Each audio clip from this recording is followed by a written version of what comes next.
ஒரு அழகான கிராமம் இருந்தது. ஆனால் அந்த அழகான கிராமத்துக்கு பின்னாடி ஒரு மர்மமான விஷயம் இருந்தது. அந்த மர்மமான விஷயம் என்னதுன்னா, அந்த கிராமத்தில் மீனே இருக்காது.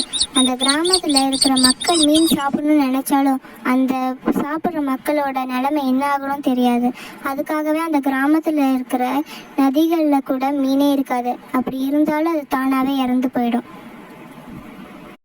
ஆனால் அது தெரியாமல் அந்த கிராமத்துக்கு ஒரு பொண்ணு நகரத்துலேருந்து அவள் பாட்டியை பார்க்குறதுக்கு அந்த கிராமத்துக்கு வந்தா. அவள் பாட்டிக்காக அவள் மீன் தொட்டியில் மீன் எடுத்துகிட்டு வந்தா. அந்த சின்ன பொண்ணு அந்த கிராமத்துக்குள்ளே காலை வச்ச உடனே பகல் நேரமாக இருந்த கிராமம் திடீர்னு இருட்டாயிடுச்சு. திடீர்னு பார்த்தா ஒரு பேய் அவளுக்கு முன்னாடி தோணுச்சு.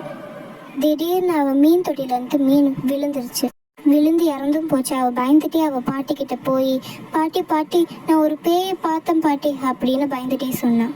அவள் சொன்ன உடனே அந்த பாட்டி, இந்த ஊருக்குள்ளே நீ ஏதாவது மீன் எடுத்துகிட்டு வந்தியாம்மா அப்படின்னு கேட்டாங்க. ஆமாம் பாட்டி, நான் உங்களுக்காக தான் எடுத்துகிட்டு வந்தேன்னு சொன்ன உடனே, இல்லைம்மா நீ எடுத்துகிட்டு வந்திருக்க கூடாது, இதுக்கு பின்னாடி ஒரு பெரிய கதையே இருக்குமா. இந்த கிராமத்தில் 20 வருஷத்துக்கு முன்னாடி ஒரு மீன் விற்கிற பொண்ணு இருந்தா. அவள் நல்லா மீன் விற்பா. அவளுக்கு மீன் விற்கிறதுனா ரொம்ப பிடிக்கும். அதுக்காகவே நிறைய பேர் அவகிட்ட வந்து மீன் வாங்குவாங்க. அவள் சின்ன வீட்டில் இருந்தாலும் சந்தோஷமாக இருந்தா. ஆனால் ஒரு நாள் அவகிட்ட யாருமே மீன் வாங்கலை. அவகிட்ட இருந்த மீன் எல்லாமே வேஸ்ட்டாக போச்சு. அந்த கஷ்டத்தை தாங்க முடியாமல் அந்த மீன் முள்ளாலே அவள் குத்தி அவளே இறந்துட்டா. அதனால்தாம்மா சொல்கிறேன், இனிமேட்டு இந்த ஊருக்கு நீ மீன் தொட்டி மீன் எடுத்துகிட்டு வராதம்மா அப்படின்னு அந்த பாட்டு